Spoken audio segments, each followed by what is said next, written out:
Oke, hari ini saya ingin memberikan sebuah pertanyaan. Misalkan Anda bekerja sebagai data analis. Lalu bos Anda datang dan berkata, "Tolong tampilkan kota yang memiliki total penjualan lebih dari 20 juta."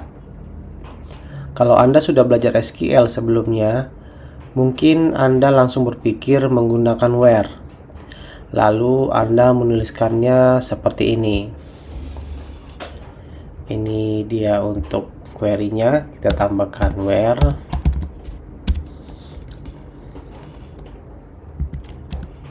where total penjualan lebih dari 20 juta. Oke. Tambah group by kota.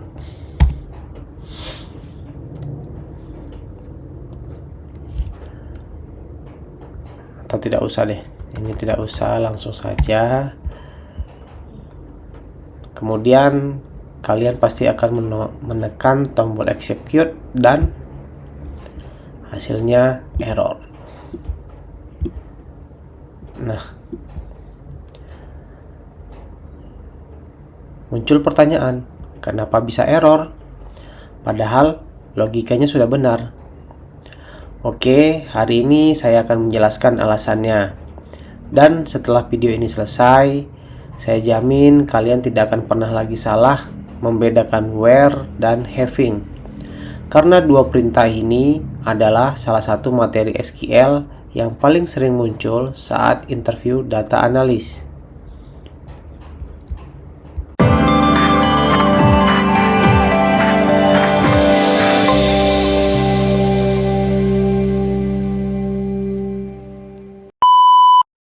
Halo semuanya, selamat datang kembali di Milo Channel, channel yang membahas tentang seputar data analitik. Selamat datang kembali di roadmap data analis dari nol sampai siap kerja. Kalau kalian mengikuti playlist ini, dari episode pertama, selamat. Sekarang kemampuan SQL kalian sudah jauh berkembang. Kita sudah belajar select, where, order by, count, sum, average, group by, dan join. Hari ini kita naik satu level lagi. Oke, sebelum kita belajar having, mari kita ingat sebentar tentang group by. Misalnya kita ingin mengetahui total penjualan setiap kota. Maka perintahnya kita hapus.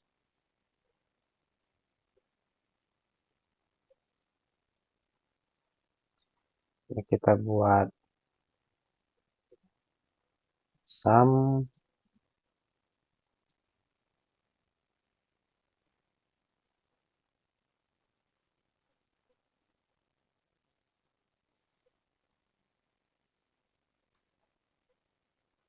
total penjualan. Oke, kita tambahkan di sini group by kota. Oke, kita jalankan. Nah, sekarang muncul Jakarta, Bandung, Surabaya, Medan, Semarang, dan kota-kota lainnya lengkap dengan total penjualan. Sampai di sini semuanya pasti masih mudah ya. Oke, sekarang gini, bos kalian bertanya, saya tidak ingin semua kota, saya hanya ingin kota yang total penjualannya lebih dari 20 juta. Nah, sebagian besar pemula akan menulis where total penjualan lebih dari 20 juta.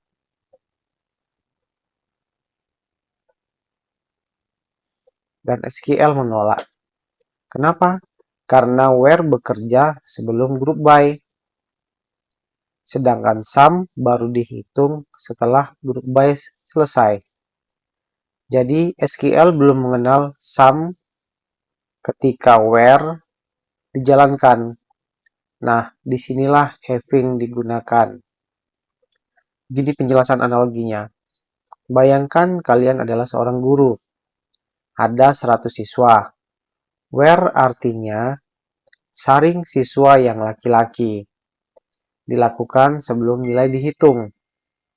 Sedangkan having artinya setelah nilai rata-rata kelas selesai dihitung, tampilkan hanya kelas yang rata-ratanya di atas 85.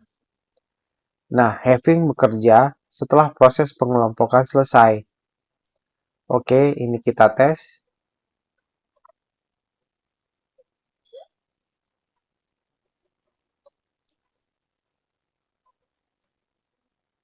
Having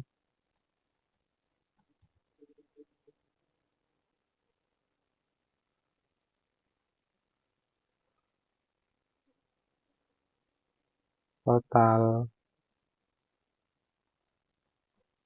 jualan lebih dari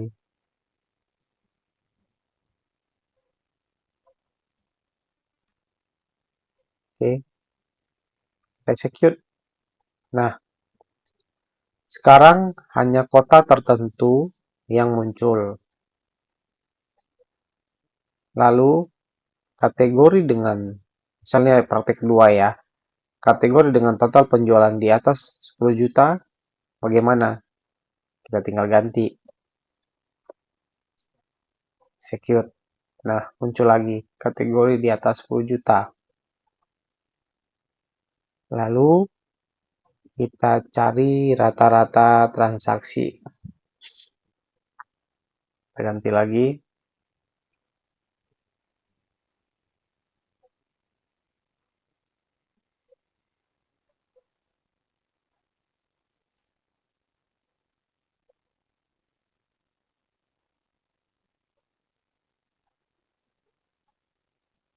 Average total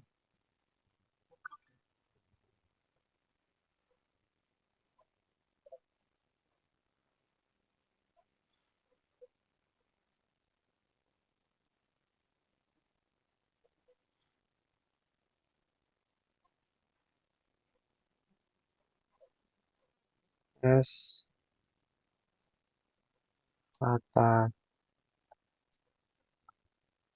rata-rata transaksi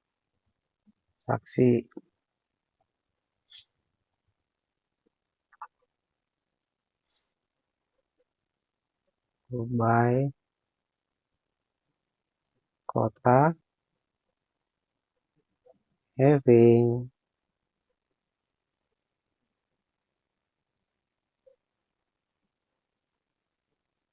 rata-rata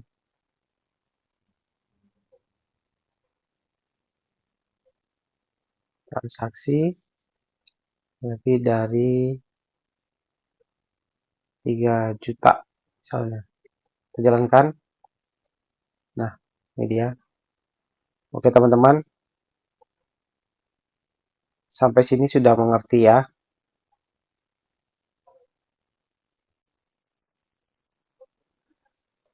Nah, ini bagian yang sering muncul saat interview.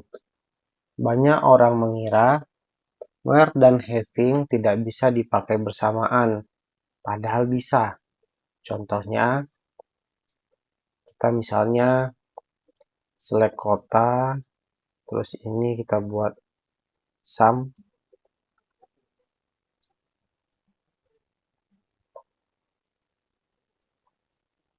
total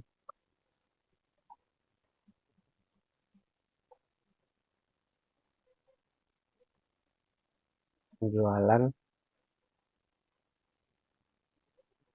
Lalu kita buat sini where.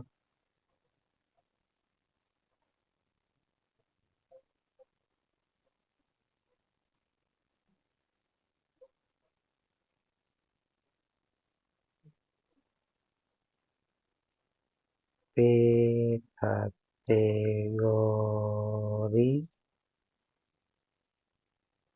sama dengan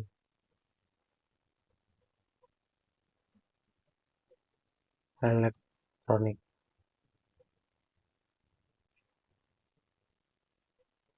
Oke.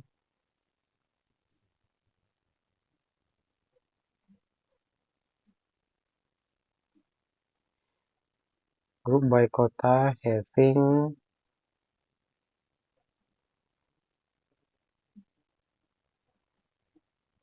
total penjualan lebih dari misalnya 10 juta.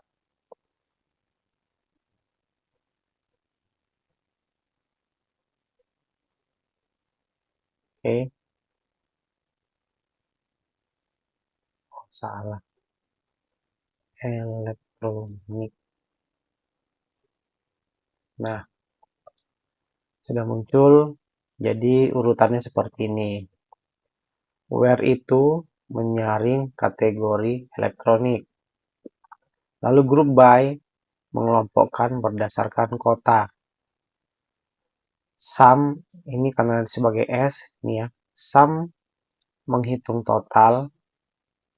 Lalu having menyaring hasil totalnya. Ini adalah alur kerja SQL yang wajib dipahami. Lalu ada juga misalnya manajer kita meminta data, tampilkan kota yang menjual produk elektronik dengan omset lebih dari 30 juta. Nah, di sini muncul Jakarta. Oke. Hari ini kita belajar where untuk menyaring data sebelum dikelompokkan, lalu group by untuk mengelompokkan data, dan having menyaring hasil setelah pengelompokan. Kalau kalian memahami 3 konsep ini, kalian sudah mulai berpikir seperti seorang data analis. Kalau video ini bermanfaat, tuliskan di kolom komentar, "Sekarang saya paham having." Saya akan membaca dan membalas komentar kalian. Jangan lupa like, subscribe, dan aktifkan lonceng notifikasi. Karena di episode berikutnya kita akan membahas materi yang sangat sering digunakan untuk membuat laporan profesional, yaitu cash when. Dengan cash when, kalian akan belajar mengubah data menjadi kategori otomatis, seperti penjualan tinggi, penjualan sedang, dan penjualan rendah. Ini adalah teknik yang sangat sering digunakan di dashboard Tableau, Power BI, dan laporan eksekutif. Sampai jumpa di episode berikutnya dan terus semangat belajar menjadi data analis. Bye-bye.